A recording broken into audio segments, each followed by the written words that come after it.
to compare and see how the contracts work out for both teams. But with that said, we'll talk more contract talk.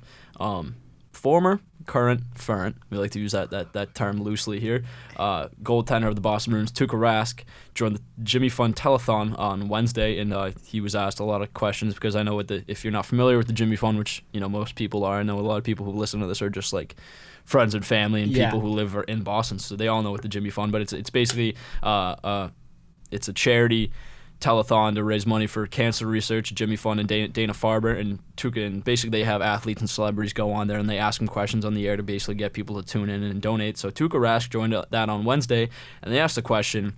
They asked him if Greg Hill asked him the question if he would want to go anywhere and if he would go money chasing. He basically said this: I have no reason to chase the money anymore or go somewhere else. I feel the Bruins are my home, Boston is my home, and then the money won't be an issue. And that was basically the initial reaction was like, yeah, like I see how Tuukka might have that response just because he's coming off the hip surgery and whatnot, and how he's getting pretty old. So the sports world kind of reacted to that and stuff like that. And then on Wednesday, like I said, he went on the Jimmy Fund Telethon, and he was asked if he'd play for $250,000, which is a little fucking absurd if you ask me. But obviously, well, I mean, the league minimum is like $750. Exactly. I think. Yeah. So I don't think it was meant in any seriousness. But he responded pretty comically. He said yes, and I'd play for $250,000 and a ton of Bud Lights. Dude. So that got a good chuckle out of the sports world. On Twitter, someone had mentioned that in the Bud Light account. Started to talk about it, and some guy had the idea, let's do a black and gold Bud Light can. Absolutely. Number 40 on it. I'd be like, I would be the biggest advocate for that. Yeah. I would sell out stores for that. Give me 230s, please. Yeah. but I know most people know Tuukka as a comedic guy and stuff like that. He likes to not take things too seriously. I know that's a trend with a lot of goalies. They like to have a... Oh, they're weird. Yeah, they're weird. Goalies are weird people. So 2011 Stanley Cup Championship parade. Even in the locker room, he did not take off Nathan Horton's helmet. Yeah. For, it seemed like days. Like, he was wearing that thing. People were slapping him in the head and everything. Obviously, awesome. he's got a couple screws loose, as do all goalies, but, just the comedic side coming out there. He's obviously taking this offseason very lightly and not, having a lighthearted, take to it. And it's just, obviously...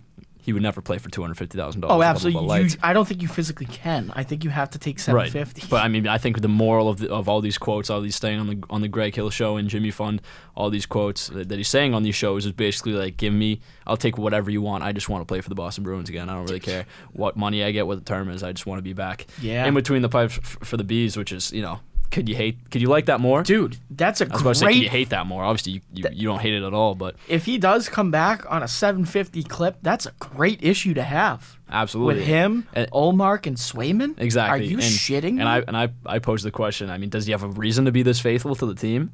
I think absolutely not, just because of how ruthless the media and the fans have been to him. I know it's... probably like 60-40% of fans, don't hate him, but like there's just a very, very, very decent portion of people that just like are Tuukka haters and don't have a nice thing to say about him, which we've talked about a lot in the podcast. But I don't think he has a single reason to be this faithful and talk about how he'll take whatever money because of just how deeply disrespected the fans have been and how at this point I don't even think we deserve him. Dude, people don't even realize how lucky we were. Still are to have this fucking guy as our goaltender. Exactly. Like we were blessed to have this guy take the net for a decade. Plus, and then hopefully more. Hopefully, he said he wanted to play another 1, 2, 3 years. Right. So this is a great issue to have if he ends up coming back. But like Jesus though, like you said. He doesn't have a reason to be this faithful. Absolutely People rip him in this city, and they're ungrateful pieces of shit because we've been... To put it lightly. Because some teams go through these goalie woes all the time, and few teams are blessed to land a goalie that they can ride, for their whole career. We have that, and we had that with Tuukka. Right. And so what? We lost a couple cups and stuff like that. We got there because of him. Right. Because he stood on his head. He won a couple Vezinas, right? Like greatest goaltender in Bruins history. Yeah, I mean he has the most postseason wins. He holds every record. Yeah, he holds pretty much every record. And he technically has a Stanley Cup. So, I think it just equated to another Boston sports scenario when People would criticize Brady at points, which I know was a lot less fewer than the people that criticized Tuukka. But you never really know what you got until it's gone. So you have 10 years of consistent goaltending, and then he's out of the net, and you're having possibly, I'm not saying it's going to happen, but if the time ever comes where you have goalie struggles, and which has happened when he's been injured and stuff like that, and then you start to realize, what you had when Tuukka was here, and you start to appreciate it a little more. So I think the Tuukka haters will get to that point at some point and realize how lucky we were and how blessed we were to have Tuukka in net for that long. And obviously, I hope he comes back. And Charlie McAvoy was asked about it too, and he said, obviously, when he gets healthy, we'll love to have him back. But when you have 3 goalies like that, it's a good problem to have. That's a great problem to exactly. have, man. So I mean, I don't think this is a bad scenario for the Bruins. I think it just goes to show how much Tuukka loves Boston, he loves playing here, and how he wants to at least win one more cup before he retires, and hopefully he can get healthy and have the chance to do that. So, absolutely. With that said, that really caps on the NHL news. I know the Svechnikov